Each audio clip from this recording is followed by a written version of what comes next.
Hey guys what's up, क्या हाल चाल। Welcome back to this rapid revision classes जो चालू हो गया है CA and CMA inter students के लिए और इनकम टैक्स के लिए फ्रेश फ्रेश फ्रेश ताजा ताजा रिकॉर्डिंग क्लासेस आपके लिए दिया जा रहा है। और आप इस वीडियोस को अच्छे से देखिए और डेफिनेटली आपका जो रिवीजन वाला प्रॉब्लम है इनकम टैक्स में, सर हमें रिवाइज नहीं होता, एग्जाम आ रहा है, रिवाइज करवा दीजिए।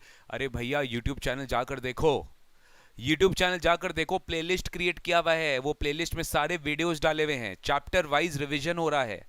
लास्ट टर्म जब हमारा जो लास्ट टर्म हुआ था एग्जाम्स का, I mean December 20 January 21 term में सीए एंड सीएमए स्टूडेंट्स के लिए, तो उनके लिए तो भैया जो रिवीजन वीडियोस हमने बनाया था एंड काफ़ी स्टूडेंट्स को, सारे स्टूडेंट्स को बहुत पसंद आया। एंड आज फिर से हम सीरीज कंटिन्यू करेंगे और आज का टॉपिक होने वाला है income from other sources. Today's topic is none other than income from other sources, tax rates, basic concept, residential status, scope of total income, house property, salary, capital gains. ये सारे videos already uploaded है, जाकर please फटाफट जाके YouTube channel में देख लीजिए और लाइक करिएगा, सब्सक्राइब करिएगा, बेल आइकन बटन दबाइएगा अगर आपको इसी तरीके से अपडेट्स चाहिए। सर आज हम लोग रिवाइज करने वाले income from other sources. Income from other sources एक बहुत ही सिंपल हेड ऑफ इनकम है जो लास्ट में फॉल करता है। सबसे पहले सैलरीज, फिर आता है हाउस प्रॉपर्टी, फिर आता है पीजीबीपी, फिर आता है कैपिटल गेन्स और फिर आता है income from other sources, starting from section number 56। 56 से स्टार्ट होता है इनकम फ्रॉम अदर सोर्सेज। और आज अपने पढ़ने वाले income from other sources, revise करने वाले income from other sources, examination point of view से नॉर्मली क्वेश्चंस में आपको इनकम फ्रॉम अदर सोर्सेज का भी एडजस्टमेंट मिल जाता है। इस बार फाइनेंस एक्ट 2020 ने काफी सारा अमेंडमेंट किया है इनकम फ्रॉम अदर सोर्सेज में, तो you should be knowing about all those amendments very very nicely. You should be knowing about all those amendments very very nicely. Dividend income पे बहुत बड़ा अमेंडमेंट आया है, जो पहले एग्जेम्प्ट होता था अब टैक्सेबल हो गया है। Tax rate on dividend income, जो पहले 10% पे टैक्स लगता था, अब वो सेक्शन को डिलीट कर दिया गया है। तो इस सब चीजों से कारण this chapter becomes very very important for your examination, because sir काफी सारे क्वेश्चंस इसमें से बन सकते हैं। तो चलो without wasting any time let's start the revision. Income from other sources, income from other sources का चार्जिंग सेक्शन है 56 सबसेक्शन 1। 56 सबसेक्शन 1 क्या बोलता है? कोई भी इनकम अगर अदरवाइज एग्जेम्प्ट नहीं है अंडर सेक्शन 10 या और बाकी कोई भी हेड ऑफ इनकम में क्लासिफाई नहीं हो रहा है, it is not includable in salary, HP, capital gains या PGBP, then it will be taxable under income from other sources. यानी अगर कोई इनकम टैक्सेबल है और बाकी चार हेड में नहीं फॉल कर रहा है तो फॉल करेगा कहां पर? इनकम फ्रॉम अदर सोर्सेज में। There are specific inclusions in income from other sources, that is 56 subsection 2 में स्पेसिफिक इंक्लूजन्स दिए गए इनकम फ्रॉम अदर सोर्सेज में कि कौन कौन से income specifically income from other sources में ही टैक्सेबल होगा। जैसे कि डिविडेंड इनकम और interest income is always taxable. Dividend income is always taxable in income from other sources, चाहे वो आपका शेयर स्टॉक इन ट्रेड हो, चाहे वो आपका शेयर कैपिटल एसेट हो। इंटरेस्ट इनकम अगर टैक्सेबल नहीं हो रहा है पीजीबीपी इनकम में, then it will be taxable under income from other sources. Casual income, you all know, lottery income, crossword puzzles, horse race, card games, gambling, betting, ये सारे incomes जो है वो कैजुअल इनकम में फॉल करते हैं, income from other sources में taxable होता है। और इसमें अपने पता है flat 30% tax plus cess plus surcharge. Then 56 to 10 very very important section for your examination, gift। Sir अगर हमें गिफ्ट मिलता है, हमें गिफ्ट मिलता है या तो मनी का, या तो इमूवेबल प्रॉपर्टी का, या तो मूवेबल प्रॉपर्टी का, तो it will be taxable under section 56 to 10 if it exceeds a prescribe limit. तो वो क्या सेक्शन अभी थोड़ी देर में पढ़ेंगे। एडवांस अगर फॉरफिटेड है against transfer of capital asset, जो फॉरफिट आपने किया है 1414 के बाद से, बेसिकली 1415 वाले प्रीवियस ईयर के बाद से, तो वो टैक्सेबल हो जाता है इनकम फ्रॉम अदर सोर्सेज में। ऐसा कैपिटल गेन्स में सेक्शन 51 का क्रॉस रेफरेंसिंग में अपने पढ़े थे कि 1 अप्रैल 14 के पहले अगर कोई एडवांस फॉरफिट हुआ है तो एसेट के कॉस्ट से माइनस होगा, और 1414 के बाद अगर वो फॉरफिट हुआ है तो वो इनकम फ्रॉम अदर सोर्सेज में टैक्सेबल होगा। ऐसा ही 56 to 7 भी है कि एक क्लोजली हेल्ड कंपनी जब शेयर इशू करती है अपने रेसिडेंट शेयर होल्डर को over and above fair market value of the share, तो difference over and above fair market value will be taxable under income from other sources under section 56 to 7B। Compensation अगर कोई receive हो रहा है with respect to the modification in the terms of the employment, then 56(2) clause number 11 इसको भी income from other sources में tax करता है।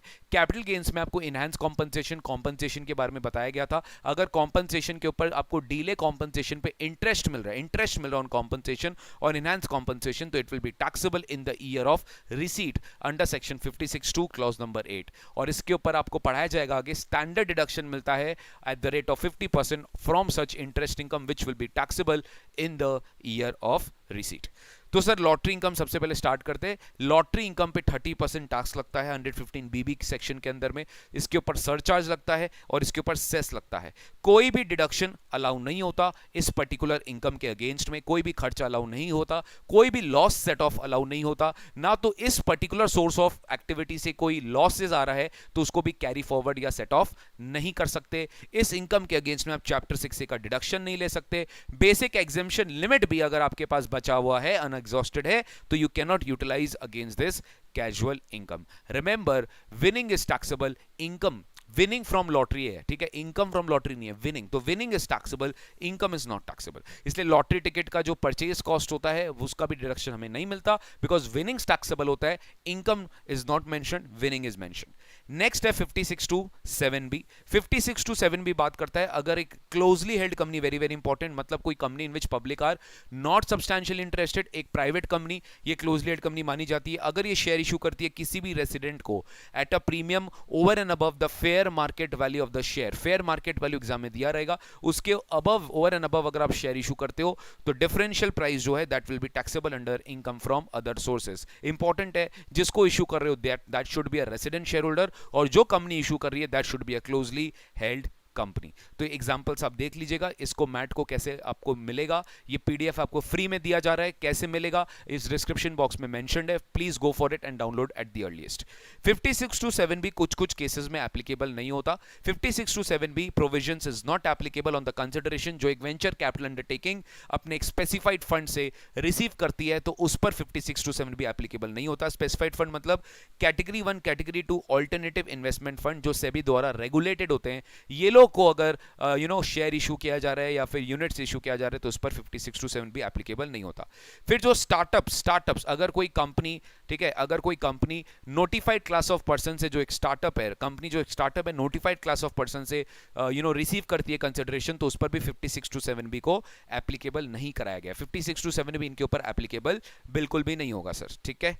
Next 56 two 10, very very important. 56 two 10 तीन क्लास में एप्लीकेबल होता है, एक होता है कैश गिफ्ट, एक होता है गिफ्ट ऑफ मूवेबल प्रॉपर्टी और एक होता है गिफ्ट ऑफ इमूवेबल प्रॉपर्टी। सबसे पहले अपने बात करते हैं कैश गिफ्ट का।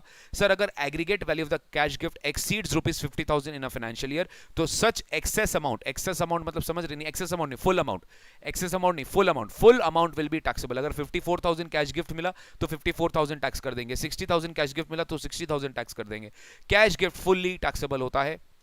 अगर 50,000 से ज्यादा एक्सीड नहीं किया तो कुछ भी टैक्सेबल नहीं होगा 56 टू 10 के हिसाब से।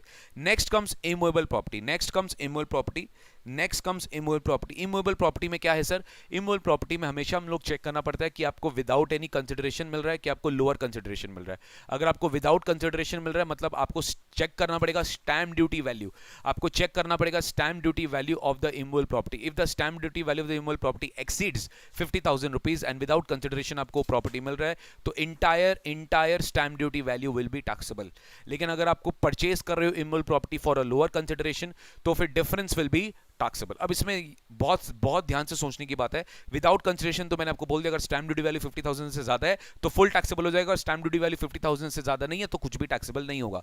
लेकिन सर अगर लोअर कंसिडरेशन में, मतलब कंसिडरेशन दे के प्रॉपर्टी खरीद रहे हैं बट वो कंसिडरेशन लोअर है, तो यहां पर दो चीज इंपॉर्टेंट है। ये चीज आपको 50C में कैपगेन्स वाले वीडियो में आप जाकर देख लीजिएगा, मैंने आपको पढ़ाया था 50C में कि सर अगर stamp duty value is not exceeding 110%, I repeat, stamp duty value is not exceeding 110% of the actual sale consideration, then इस केस में 50C एप्लीकेबल नहीं होगा। Actual sale consideration will be deemed to be the sale consideration. तो similarly income from other sources में भी यही होता है सर कि अगर हम एक्चुअल सेल कंसिडरेशन, मतलब हमारा परचेज कॉस्ट मान लो 10 लाख है, ठीक है, और हमारा स्टैम्प ड्यूटी वैल्यू है मान लो स्टैम्प ड्यूटी वैल्यू है मान लो 12 लाख, स्टैम्प ड्यूटी वैल्यू मान लो 12 लाख, तो हमारा परचेज कॉस्ट है 10 लाख, हमारा स्टैम्प ड्यूटी वैल्यू है 12 लाख, डिफरेंस कितना है? 2 लाख का।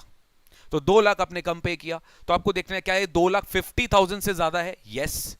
क्या ये 2 लाख 10% ऑफ द कंसिडरेशन से ज्यादा है? That is 1 lakh. यस। तो डिफरेंस आपका 50,000 से भी ज्यादा है और 10%, या भूल से 5 लिखा है, इसको 10 कर देना, 10% ऑफ द कंसिडरेशन से ज्यादा है या 50,000 से ज्यादा, विच एवर इज हायर, तो entire difference will be taxable in income from other sources. Very very important provision for your examination. Next, movable property. Movable property में we check fair market value and we check aggregate. We don't check individual property wise. Stamp duty value of immovable properties check individual property wise, but movable property में अगर आपका aggregate FMV 50,000 से ज्यादा है तो aggregate FMV आपका taxable हो जाएगा. अगर आपका aggregate FMV 50,000 से ज्यादा है तो आपके हाथ में aggregate FMV टैक्सेबल हो जाएगा. मतलब एग्रीगेट एफएमवी मतलब सारे मूवेबल प्रॉपर्टीज जो आप गिफ्ट में रिसीव किए हो वो अगर 50,000 से ज्यादा है तो एग्रीगेट एफएमवी आपके हाथ में टैक्सेबल हो जाएगा. लेकिन सेम चीज अगर लोअर कंसिडरेशन में रिसीव किए हैं जिसका फेयर मार्केट वैल्यू तो बहुत कम, बहुत ज्यादा है और कंसिडरेशन बहुत कम है और डिफरेंस अगर 50,000 से ज्यादा है तो difference entire will be aggregate difference will be entirely taxable. तो ये था हमारा 56 to 10. Very very important property का इसमें डेफिनेशन है. 56 to 10 में सब चीज कवर्ड नहीं है सर, प्रॉपर्टी में सिलेक्टेड चीज कवर्ड है. इमूवेबल प्रॉपर्टी जो कि लैंड और बिल्डिंग है. स्टॉक इन ट्रेड, आपके लिए स्टॉक इन ट्रेड जो है वो आपके लिए प्रॉपर्टी जो है हमारे स्टॉक इन ट्रेड सॉरी नहीं होगा, यहाँ पे शेयर्स एंड सिक्योरिटीज होगा. ठीक है, यहाँ पे शेयर्स एंड सिक्योरिटीज होगा. तो प्रॉपर्टी इंक्लूड्स इमूवेबल प्रॉपर्टी, ठीक है, shares and securities, jewellery, archaeological collections, drawings, painting, sculptures, work of art और बुलियन. ये सारे आपके लिए कैपिटल एसेट्स होने चाहिए. ये सारे आपके लिए कैपिटल एसेट्स होने चाहिए. ध्यान से समझना, ये सारे आपके लिए कैपिटल एसेट्स होने चाहिए. तो जितने भी प्रॉपर्टीज है आपके, इमूवेबल प्रॉपर्टी हो गए, शेयर्स एंड सिक्योरिटीज हो गया, ज्वेलरी हो गया, आर्कियोलॉजिकल कलेक्शंस, जो याद है आपको कैपिटल एसेट के डेफिनेशन में पर्सनल मूवेबल एसेट के लिस्ट से आउट की गई थी which is deemed to be a capital asset, वो सारे के सारे आपके प्रॉपर्टी के डेफिनेशन में आ जाते हैं और वो कैपिटल एसेट्स आपके लिए प्रॉपर्टी होंगे. अदर देन कैपिटल एसेट आपके लिए प्रॉपर्टी नहीं होगा. मतलब कोई चीज आपके लिए स्टॉक है तो प्रॉपर्टी नहीं हो सकता, और प्रॉपर्टी नहीं हो सकता तो 56 to 10 भी एप्लीकेबल नहीं हो सकता सर. 56 to 10 में अलग से एग्जेम्पशंस प्रोवाइडेड है कि ये जब सिचुएशंस में या ये स्पेसिफाइड क्लास ऑफ पर्सन से अगर आप रिसीव कर रहे हो गिफ्ट तो आपके हाथ में कुछ भी टैक्सेबल नहीं होगा. It is exempt. जैसे कि अगर आप किसी भी रिलेटिव से, अपने रिलेटिव से गिफ्ट रिसीव करते हो, चाहे किसी भी ओकेजन में रिसीव करिए, वो ऑलवेज ऑलवेज नॉट टैक्सेबल होता है, वो टैक्सेबल नहीं होता. रिलेटिव का डेफिनेशन थोड़ी देर में देखेंगे.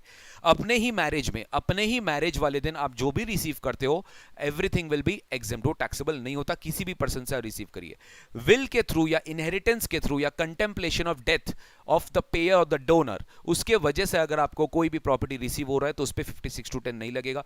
चैरिटेबल ट्रस्ट या ट्रस्ट जो रजिस्टर्ड है 12AA में या 12AB में, इनसे भी आपको अगर गिफ्ट मिल रहा है तो एग्जेम्प्ट हो जाएगा. लोकल अथॉरिटी से, fund, foundation, university, other education institution से अगर आपको गिफ्ट मिल रहा है जिनका इनकम सेक्शन 10 में एग्जेम्प्ट होता है, वो भी आपके हाथ में एग्जेम्प्ट हो जाएगा. और स्पेसिफाइड ट्रांसफर्स, जैसे 47 में कुछ स्पेसिफाइड ट्रांसफर्स है कि वहां पे आपको कैप गेन एग्जेम्प्ट कराया गया था. जैसे मान लो holding company 100% wholly owned subsidiary को कैपिटल एसेट ट्रांसफर कर रहा है, तो वो होली ऑन सब्सिडरी जो रिसीव कर रहा है अपने ही होल्डिंग कंपनी से, जहां पे 47 का एग्जेम्पशन क्लेम हुआ है, तो वहां पे इनकम फ्रॉम अदर सोर्सेज भी एप्लीकेबल नहीं होगा. ठीक है, अब इसमें एक बात और ध्यान रखने की बात है. मैं एक एग्जांपल से आपको रिवाइज करवा रहा हूं. समझो ए ने बी को एसेट, कैपिटल एसेट ट्रांसफर किया. सेल कंसिडरेशन था 10 लाख और स्टैम्प ड्यूटी वैल्यू था 15 लाख. तो ए के लिए फुल वैल्यू कंसिडरेशन हो गया 15 लाख. ठीक है, ए के लिए फुल वैल्यू कंसिडरेशन हो गया 15 लाख. ये तो आपको कैप गेन में पढ़ाया गया था. अब बी के लिए सोचो, बी के लिए आईएफओएस भी तो होगा ना, क्योंकि बी ने प्रॉपर्टी रिसीव किया 10 लाख में, जो सेल कंसिडरेशन है उसके लिए परचेज कंसिडरेशन होगा और उसकी स्टैम्प ड्यूटी वैल्यू 5 लाख. तो आईएफओएस बी के लिए कितना हो जाएगा? 5 लाख. तो सर एफईसी भी ज्यादा है और बी भी इनकम फ्रॉम अदर सोर्सेज में लायबल हो जाएगा for income from other sources under 56 to 10. बस अब यहीं पे सोचो कि बी अगर सी को ये प्रॉपर्टी ट्रांसफर किया जो एक ए से इसको मिला, तो बी के लिए इसका कॉस्ट ऑफ एक्विजिशन क्या होगा? तो अपने 49 सबसेक्शन 4 में पढ़े थे कि अगर कोई पर्सन एसेट या गिफ्ट रिसीव कर रहा है जहां पे वो इनएडिक्वेट कंसिडरेशन में एसेट खरीद रहा है एंड 56 to 10 में differential is being taxed, then the cost of acquisition will be the stamp duty value. The cost of acquisition will be the stamp duty value in case of immobile property, or in case of movable property it will be FMV. तो sir cost of acquisition इस समय क्या हो जाएगा? पता 15 lakhs. Cost of acquisition 15 lakh हो जाएगा और over and above 15 lakhs उसके हाथ में gains आएगा whenever B transfers the property. तो ये बहुत इंपॉर्टेंट पॉइंट था जो जनरली सबको नहीं पता होता है, बट मैंने रिविजन क्लासेस में मैंने आपको स्टार्टिंग में बताया it will B rapid revision.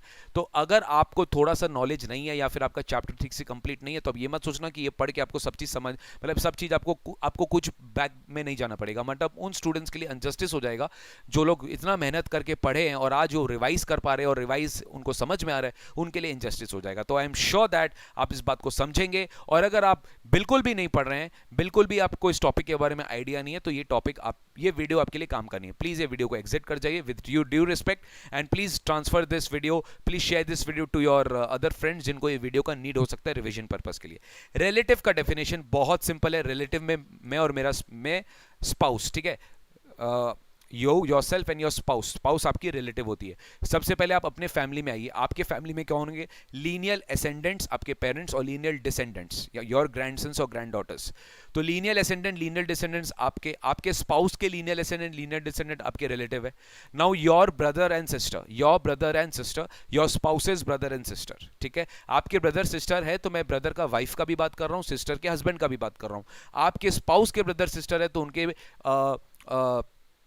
उनके ब्रदर के वाइफ का भी बात कर रहा हूं और उनके सिस्टर के हस्बैंड का भी बात कर रहा हूं, ठीक है। तो when I am saying any relationship में, तो उनका हस्बैंड वाइफ भी रिलेटिव में आ जाएगा। देन हमारे पेरेंट्स मतलब हमारे फादर के ब्रदर सिस्टर, हमारे मदर के ब्रदर सिस्टर, वो हमारे रिलेटिव होंगे, ठीक है। तो लीनियल एसेंडेंट डिसेंडेंट, ठीक है, आपके स्पाउस के लीनियल एसेंडेंट डिसेंडेंट, ठीक है, आपके ब्रदर सिस्टर, आपके स्पाउस के ब्रदर सिस्टर, ठीक है, आपके पेरेंट्स के ब्रदर सिस्टर, ठीक है, और स्पाउस के पेरेंट्स के ब्रदर सिस्टर या कवर्ड नहीं, आपके पेरेंट्स के ब्रदर सिस्टर यहां पर कवर्ड है। तो दिस इज द रिलेटिव का डेफिनेशन। तो चाचा, मामा, ताई जी, ताऊ जी, बुआ, फूफा, मौसा, मौसी, father in law, mother in law, ये सब रिलेटिव्स के डेफिनेशन में आ जाते हैं। नाना, नानी, दादा, दादी, पापा, मम्मी, भाई, बहन, जीजा, जीजू, ये सब आपके रिलेटिव के डेफिनेशन में आ जाते हैं। अगर वो ओन आपके सेम ब्लड रिलेशन में है, ओन है, तो वो आपके डेफिनेटली आपके रिलेटिव के डेफिनेशन में आ जाते हैं। एचयूएफ के लिए रिलेटिव कौन है? उनका मेंबर्स, उनके सारे मेंबर्स उनके रिलेटिव है। तो एचयूएफ को भी अगर उनके मेंबर से कुछ रिसीव हो रहा है या मेंबर को एचयूएफ से रिसीव हो रहा है तो ये इनकम फ्रॉम अदर सोर्सेज में टैक्सेबल नहीं होता। ऐसा एक बहुत अच्छा सम मैंने यहां पर दिया है, आप प्लीज एक बार देख लीजिएगा। डिविडेंड इनकम के ऊपर बहुत बड़ा अमेंडमेंट आएगा, is very very important amendment. एक तो सर जो आप सेक्शन, अगर आपको शायद आप पुराने बैच के भी हो सकते तो 115 BD आप पढ़ के रखे थे तो 10% पे टैक्स लगाता था ओवर एंड अबव 10 लाख, तो वो डिलीट हो चुका है। 1034 आप पढ़ के रखे थे कि आपको डिविडेंड रिसीव होने पर एग्जामिशन मिलेगा। अगर आप डोमेस्टिक कंपनी से रिसीव किए हो तो आपको वो एग्जामिशन मिलता था, वो डिलीट हो चुका है। मतलब डिविडेंड इनकम अब फुल्ली टैक्सेबल हो चुका है। इनफैक्ट जो डिविडेंड डिस्ट्रीब्यूशन टैक्स लगता था सेक्शन 115 में, उसको भी डिलीट कर दिया गया है with effect from coming year, ठीक है। तो आपके एग्जाम्स के लिए बहुत इंपॉर्टेंट है। डिविडेंड से रिलेटेड एग्जाम्शंस जो थे वो विड्रॉ चुके हैं, डीडीटी हट चुका है। तो यानी अब डिविडेंड का क्या हिसाब है सर? जो रिसीव करेगा वो टैक्स देगा, जो रिसीव करेगा वो टैक्स देगा। जो भी रिसीव करेगा डिविडेंड, यानी शेयर होल्डर के हाथ में डिविडेंड टैक्सेबल होगा। नॉर्मल रेट पे टैक्स होगा, 10% नहीं लगेगा, नॉर्मल इनकम की तरह जुड़ेगा, इनकम फ्रॉम अदर सोर्सेज में ऐड होगा और आपको इसको टैक्स करना है जैसे आप नॉर्मल इनकम को टैक्स करते हैं। इसके लिए कोई स्पेशल रेट ऑफ टैक्स बिल्कुल भी नहीं है सर, ठीक है। तो डिविडेंड अगर आप डोमेस्टिक देखो, यहां पे क्लियरली लिखा हुआ है, it is now amended by finance act 20, refer video lectures and amendments, जो मैं अभी आपको दे रहा हूं और मैंने पहले भी अमेंडमेंट लेक्चर्स इसके ऊपर दे दिया है। प्लीज एक बार जाके उसको रेफर कर लेना, आपको पूरा डिविडेंड, पूरा इनकम फ्रॉम अदर सोर्सेज से रिलेटेड जितने भी अमेंडमेंट्स है वो आपको समझ में आ जाएंगे। इनफैक्ट आज के लेक्चर में भी मैं आपको फिर से रिवाइज करवा दूंगा गाइस, आप टेंशन ना ले, ठीक है। 115 BBDA के बारे में भूल जाइए, 1034 के बारे में भूल जाइए, 115 ODDT के बारे में भूल जाइए, ठीक है। सेक्शन 57 टॉक्स अबाउट डिडक्शंस, कि अगर आपको इनकम फ्रॉम अदर सोर्सेज के अगेंस्ट में डिडक्शन चाहिए तो सेक्शन 57 पे डिडक्शन मिलेगा आपको। सबसे इंपॉर्टेंट है इसमें family pension deduction. Family pension deduction है लोअर ऑफ 15,000 और 1/3 विच एवर इज लोअर। याद रखेंगे जो new rate of section opt करते हैं 115 BAC, इनको ये वाला डिडक्शन अलाउड नहीं है। अगर वो new rate of tax that is 115 BAC में अगर ऑप्ट करते हैं up to 2.5 lakh nil, then 2.5 lakh, 5, फिर 10, फिर 15, फिर 20, फिर 25, इस तरीके से, फिर 30, इस तरीके से वो स्टैगर्ड वाला रेट लेते हैं without claiming any deduction exemption. तो याद रखिएगा ये वाला डिडक्शन भी नहीं मिलता न्यू रेट ऑफ टैक्स पे। अगर मान लीजिए, अगर आपको याद होगा, अपने बात किए थे कंपोजिट रेंट, एचपी में अगर कॉम्पोजिट रेंट में लेटिंग आउट इज सेपरेबल नहीं, देन आपको इंटायर इनकम या तो पीजीबीपी में डालना पड़ता है, नहीं तो अदर सोर्सेज में डालना पड़ता है। तो अदर सोर्सेज में जाएगा तो अदर सोर्सेज में तो 56(2) में इंक्लूड हो गया, बट उसके अगेंस्ट में क्या अदर सोर्सेज में आपको कुछ डिडक्शन मिलेगा? बिल्कुल सर, आप जो भी मशीनरी, प्लांट, फर्नीचर विद और विदाउट बिल्डिंग आप लेट आउट कर रहे हो तो गवर्नमेंट बोलती है कि जो भी रिपेयर का खर्चा उस एसेट्स के लिए लगा है, इंश्योरेंस प्रीमियम जो मेंटेनेंस करने के लिए आपको इंश्योरेंस प्रीमियम पे करनी पड़ती है to the insurance company on that particular asset, उसका डिडक्शन, डेप्रीसिएशन जो आपको नॉर्मली सेक्शन 32 में अलाउ किया जाता है in case of business, in this case आपको डेप्रीसिएशन मिल जाएगा। इनहैंस कॉम्पनसेशन और कॉम्पनसेशन जो आपको मिलेगा बिकॉज ऑफ कैप गेन्स, वहां पे आपको पढ़ाया गया था कंपल्सरी एक्विजिशन, तो जिस साल आपको मिलेगा उस साल टैक्स करेंगे और 50% इसमें डिडक्शन दिया जाएगा। बाद बाकी अगर कोई इनकम है तो रेवेन्यू एक्सपेंडिचर का पूरा डिडक्शन मिल जाता है, कैपिटल एक्सपेंडिचर का डिडक्शन नहीं मिलता। आपको पीएफ में सैलरी चैप्टर में पढ़ाया गया था कि जो contribution to provident fund employer करता है वो तो सैलरी है, ठीक है, और जो एम्प्लॉय कंट्रीब्यूशन टू पीएफ किया जाता है वो एम्प्लॉयर के लिए इनकम माना जाता है, वो एम्प्लॉयर के लिए इनकम माना जाता है। पीजीबीपी में भी आपको पढ़ाया जाएगा कि वो एम्प्लॉयर के लिए इनकम माना जाता है। तो इनकम के अगेंस्ट में वो डिडक्शन कैसे मिलेगा? जब वो ड्यू डेट के पहले एम्प्लॉयर कंट्रीब्यूट कर देगा प्रोविडेंट फंड में, एक्चुअली पे कर देगा। तो जितना ड्यू डेट के पहले वो पे कर देगा, that is return filing due date के पहले पे कर देगा, उसके पहले जो भी वो पे करेगा उसका डिडक्शन मिल जाएगा, ठीक है। तो ये भी डिडक्शन के सेक्शन में माना जाता है सर। नेक्स्ट सेक्शन 58 बोलता है कि कौन कौन सा डिडक्शन आपको इनकम फ्रॉम अदर सोर्सेज में नहीं मिलता। ये सारे डिडक्शंस आप भूल जाएंगे अदर सोर्सेज निकालते समय, यानी कोई भी पर्सनल एक्सपेंस हो गया, अगर इंटरेस्ट पेमेंट कर रहे हैं, सैलरी पेमेंट कर उसका डिडक्शन ले रहे इनकम फ्रॉम अदर सोर्सेज में, उसमें टीडीएस आप नहीं काटे, तो टीडीएस नहीं काटने के कारण पीजीबीपी में जो डिसअलाउ होता था सेम टू सेम डिसअलाउंसेस आपका इनकम फ्रॉम अदर सोर्सेज में होगा। इनकम टैक्स, वेल्थ टैक्स का भी डिडक्शन आपको पीजीबीपी में नहीं मिलता था, यहां पर भी आपको नहीं मिलेगा। इनफैक्ट जो भी एक्सपेंडिचर खर्चा लगा है फॉर कैजुअल इनकम, कोई भी खर्चे का डिडक्शन आप क्लेम नहीं कर सकते, ठीक है। लेकिन OMRH very very important, losses from OMRH, income from OMRH के साथ सेट ऑफ हो सकता है, 4 साल तक कैरी फॉरवर्ड कर सकते हैं। ओएमआरएच बिजनेस के लिए आप जो खर्चा इंकर कर रहे हैं उसका लॉस का बेनिफिट आपको मिल जाएगा, डिडक्शन का बेनिफिट मिल जाएगा। सेक्शन 40 कैपिटल ए में जो आपको पीजीबीपी में पढ़ाया गया था, याद करिए, कैश पेमेंट हो गया मोर देन 10,000, रिलेटिव्स को एक्सेस पेमेंट हो गया, ये सारे प्रोविजन जैसे पीजीबीपी में एप्लीकेबल होते हैं वैसे ही इनकम फ्रॉम अदर सोर्सेज में भी एप्लीकेबल होंगे। तो सर अगर मैं नेट में भी बात करूं कि ऐसे कौन से इनकम है जो आईएफओएस में टैक्सेबल होगा अगर वो पीजीबीपी में नहीं है, जैसे कि interest on securities, bank deposit से जो इंटरेस्ट इनकम आ रहा है, अगर वो आपका बिजनेस इनकम नहीं है तो आपका अदर सोर्सेज होगा। Employee contribution to PF received by employer, अगर वो ड्यू डेट के पहले वो रेमिट नहीं किया गया है तो अगर पीजीबीपी इनकम नहीं है तो अदर सोर्सेज इनकम होगा। Letting out of hire plant and machinery, furniture, ये सारे आपके अदर सोर्सेज में चले जाएंगे अगर वो पीजीबीपी इनकम नहीं है। लेटिंग आउट ऑफ, जब लेटिंग आउट सेपरेबल नहीं है, मतलब इनसेपरेबल है, ठीक है, कॉम्पोजिट है, तो यहां पर आपको definitely income from other sources में टैक्स करना पड़ेगा। अगेन कीमैन इंश्योरेंस पॉलिसी जैसे जो आपको सम मिला है, जनरली जब फैमिली मेंबर्स को मिलता है तो यहां पे एम्प्लॉयर एम्प्लॉय रिलेशनशिप नहीं होता, सैलरी होता है, ठीक है, मतलब सैलरी रिलेशनशिप नहीं होता। और अगर कंपनी नहीं ले रही है तो पीजीबीपी में नहीं जाएगा, एम्प्लॉयर नहीं ले रहा है, तो एम्प्लॉय के जब फैमिली मेंबर्स लेते हैं any person other than employee, तो वो इनकम सीधा का सीधा उनको इनकम फ्रॉम अदर सोर्सेज में जाएगा। इंश्योरेंस कमीशन, रॉयल्टी इनकम, इस तरीके से बहुत सारे transaction income from other sources में आते हैं। वेरी वेरी इंपॉर्टेंट, अब मैं आपको बता देता हूं अपडेट जो फाइनेंस एक्ट 20 से रिलेटेड है। गाइज मैंने बता दिया था पहले स्टार्टिंग में, it's a rapid revision video, I can't afford to waste your time because your time is very very precious. If you are wasting my time and it means you are wasting also your time, मतलब ऐसा नहीं कि मैं पढ़ाना नहीं चाहता, ये rapid revision है। रिविजन मतलब एकदम cut short to the point, जो बात है सर बता दीजिए, इस चैप्टर से रिलेटेड आपको एग्जाम रिलेटेड क्या बात रखना वो बस अभी बता दीजिए, ठीक है। तो देखो, रिमूवल ऑफ डीडीटी हट चुका है सेक्शन 115 ओ में, 115 आर में, ये पूरा डीडीटी का कॉन्सेप्ट हट चुका है। डिविडेंड पे कंपनी टैक्स नहीं देती, तो इसलिए 1034 का एग्जेम्पशन को भी विड्रॉ कर दिया गया, क्योंकि अब शेयर होल्डर पे डिविडेंड की टैक्सेशन आ जाएगी, share holder will be liable to pay tax. Similarly unit holders भी, क्योंकि म्यूचुअल फंड के लिए भी अब डीडीटी हट चुका है, तो म्यूचुअल फंड जो यूनिट होल्डर्स है उनके ऊपर डीडीटी की कॉन्सेप्ट एप्लीकेबल हो जाएगी। सर 115 बीबीडी ये जो डिविडेंड टैक्स लगता था 10% पे up to more than 10 lakh, तो उस पर भी जो टैक्स रेट अब नहीं लगेगा, it has been removed from your क्या बोलते हैं पोर्शन, ठीक है। 56 to 10 में जो अमेंडमेंट आया, ऑब्वियसली क्योंकि 50C में अमेंडमेंट आया, 50C में क्या अमेंडमेंट आया सर, 50C में 105 को कर दिया गया 110, तो वैसे ही डिफरेंस जो है 56 to 10 में उसको 5 से कर दिया गया 10%, और कुछ नहीं है सर। ठीक है। सबसे इंपॉर्टेंट अमेंडमेंट है जो आपके एग्जाम में आएगा, वो है डिविडेंड इनकम के अगेंस्ट में गवर्नमेंट ने अब डिडक्शन अलाउ कर दिया है। क्योंकि डिविडेंड इनकम पहले एग्जाम था, एग्जाम इनकम के अगेंस्ट में डिडक्शन नहीं मिलता, अब डिविडेंड इनकम टैक्सेबल हो गया, उसके अगेंस्ट में डिडक्शन मिल सकता है। सोचो क्या डिडक्शन मिलेगा सर, एक यही पॉसिबल डिडक्शन लगता है कि whatever investment you have done because of which you are getting dividend, उस इन्वेस्टमेंट को आपको अपने लोन फंड से यूज किया है, लोन फंड ने पे इंटरेस्ट आपने पे किया है, तो वो इंटरेस्ट का डिडक्शन आप क्लेम कर सकते हो, इंटरेस्ट का डिडक्शन आप क्लेम कर सकते हो डिविडेंड इनकम के अगेंस्ट में। अगर आपको नहीं समझ में आया एक बार फिर रिवाइंड करके देख लीजिए ना, इसलिए मैंने इसको यूट्यूब में अपलोड कर दिया है। No deduction shall be allowed from dividend income, dividend income से कोई डिडक्शन नहीं मिलेगा। ये 57 का प्रोवाइजो में दे दिया कि कोई डिडक्शन डिविडेंड इनकम के अगेंस्ट में नहीं मिलेगा, या म्यूचुअल फंड यूनिट्स के रिस्पेक्ट में जो आप डिविडेंड कमा रहे हो उसके अगेंस्ट में नहीं मिलेगा। लेकिन इंटरेस्ट का डिडक्शन मिल जाएगा, इंटरेस्ट एक्सपेंस का डिडक्शन मिल जाएगा, कोई भी साल में इसका इंटरेस्ट का डिडक्शन मिल जाएगा, लेकिन that shell not exceed that 20%। इसका एक लिमिट कर दिया कि इंटरेस्ट खर्चा 20% ऑफ द डिविडेंड इनकम की से ज्यादा नहीं हो सकता। मान लो आपने 1 लाख का डिविडेंड इनकम में शो किया, इसके अगेंस्ट में मैक्सिमम डिडक्शन आपको जो मिलेगा वो है 20,000।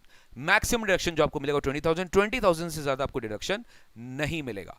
It shall not exceed 20% of the dividend income और income from units included in the total income for that year without claiming any deduction. मतलब जो टोटल इनकम आपने ओल्ड क्लेम किया है उसमें डिडक्शन अभी तक क्लेम नहीं किया है, जो भी आपने डिविडेंड इनकम शो किया है उसके अगेंस्ट में 20% मैक्स टू मैक्स आपको डिविडेंड इनकम के अगेंस्ट में डिडक्शन अलाउ किया जा सकता है on account of interest expense. Am I clear sir? तो with this I complete a very small chapter of income from other sources. Next मैं करवाने वाला हूं डिडक्शंस, बहुत ही इंपॉर्टेंट टॉपिक है। I am going in the priority of importance. PGBP, I know you people are waiting for very fast. PGBP का भी video आएगा, 3 parts में आएगा पीजीबीपी का वीडियो, बिकॉज एक साथ कवर कराएंगे तो यू माइट लूज इंटरेस्ट और you might not be able to give that much time because अभी exam time is around the corner. तो thank you so much guys, take care, God bless you, hope you like the video. अगर video अच्छा लगा तो फटाफट like करना, comment करना, share करना, बाकी सारे फ्रेंड्स कम्युनिटी के साथ शेयर करना, ताकि जिनको भी इनकम टैक्स में प्रॉब्लम है, I am there to help you, no problem, I am there to help you. Just come free and आराम से पूरा रिवाइज करिए because exam time is round the corner. Please revise all the chapters very nicely. हाँ, अगर आपको PDF note चाहिए तो description box में जस्ट फॉलो द प्रोसीजर जो भी हमने मेंशन किया है, फटाफट जाके आप अपना पीडीएफ नोट्स को डाउनलोड कर सकते हैं। Thank you so much guys, take care, God bless you, bye bye, take care and see you very soon in the next session.